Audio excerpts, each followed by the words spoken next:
যে সমস্ত দর্শনার্থী আসছেন আমাদের মণ্ডপের ডান দিক দিয়ে লাইন দিয়ে প্রবেশ করুন। আমাদের ভলেন্টিয়ার্সরা যেমন বলছে ওদেরকে সহযোগিতা করুন, সুন্দরভাবে ঠাকুর দেখতে পারবেন। আর তাড়াহুড়ো করার দরকার নেই, সবে তো 7টা বাজে, এখন সারা রাত সময় আছে, একটু ওদেরকে সহযোগিতা করুন।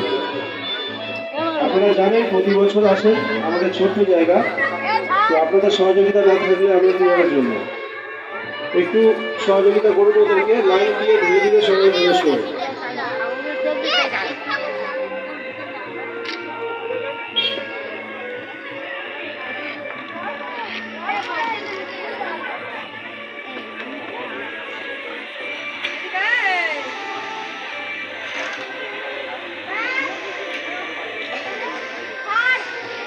কাকু কাকিমা দাদু দিদি